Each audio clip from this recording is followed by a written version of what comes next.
All right, let's talk about Shreyas Iyer. His story is, well, a fascinating one. It's got these incredible highs. We're talking a title-winning captain, a batsman breaking records. And then this one completely baffling low that left pretty much the entire cricket world scratching their heads and asking, what on earth just happened? So imagine this. What happens when you do literally everything right?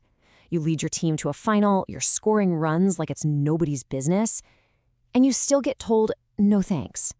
That's the puzzle, the central mystery of Shreyas Iyer that we're going to unpack today. To really get what's going on, you have to go back to the beginning. And his story starts where so many legends do, in the pressure cooker environment of Mumbai, which is basically the ultimate training ground for Indian cricket.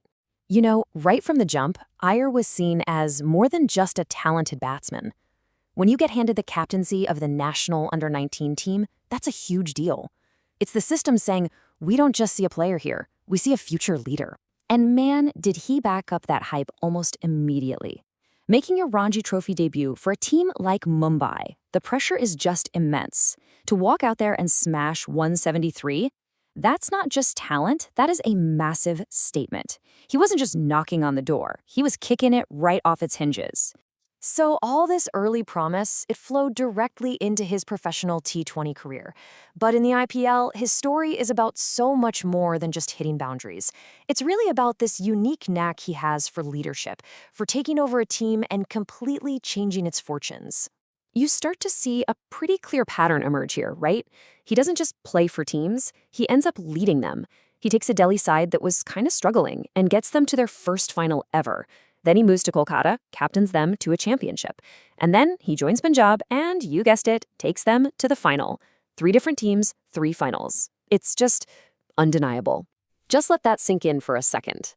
No other player in the entire history of the IPL has led 3 different franchises to a final.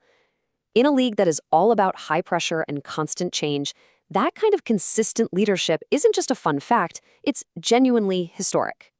And all of this leads us to his most recent season, which was, you could easily argue, his absolute best. After switching teams again, the pressure was really on. And what he delivered was, well, nothing short of spectacular. First, let's just talk about the sheer volume of runs. 551. That number by itself puts him right up there with the tournament's absolute elite. He wasn't just a cog in the machine, he was the engine room of that batting lineup. But here's the thing, it's not just how many runs he scored, it's how fast he scored them. A strike rate of 177 is absolutely explosive. It means he wasn't just building an innings, he was going out there and completely dismantling bowling attacks, changing the momentum of a game all by himself. And you know, his growth wasn't just in the stats, it was in his whole approach to the game.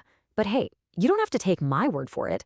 When a certified legend like Ricky Ponting says you're understanding the game better than ever, that's pretty much the ultimate stamp of approval on your cricketing brain. So let's just quickly recap. He's a historic captain, he's just had a career-best season, and he's getting praised by one of the all-time greats. So the next logical step is a guaranteed spot in the national team, right? Well, this is where the story just stops making any sense. And this, right here, is the heart of the whole puzzle. On the left, you've got the performance of a player at the absolute peak of his powers. And on the right, you've got the result, getting dropped from the national squad. I mean, the contradiction is so massive, it just left everyone completely stunned. And look, this wasn't just some fan outrage online. When a current, highly respected senior player like Ravichandran Ashwin comes out and publicly calls a selection decision extremely unfair, that carries some serious weight. It just goes to show you how controversial this snub really was, even inside the locker room. So with this dramatic high and this totally baffling low, let's pull back for a second and look at the whole picture. Who is Shreyas Iyer? And what does this whole episode mean for his career and his legacy? The numbers themselves tell a pretty clear story.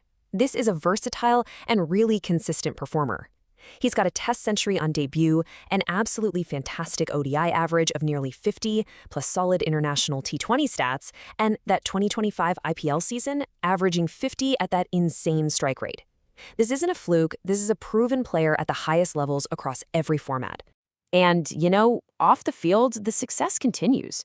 He's made significant earnings, smart investments, and has these really strong family roots. It paints a picture of a really well-rounded person who has clearly figured out how to succeed both on and off the cricket pitch. Which brings us right back to where we started. Shreyas Iyer is at a major crossroads. He's proven his talent, he's proven his leadership, he's proven his form beyond any shadow of a doubt. So we're left with this one last question. Is this whole situation just a temporary, bizarre hurdle in one man's career? Or does it actually point to something deeper? Something about the unpredictable, maybe even contradictory nature of being a top athlete in today's game?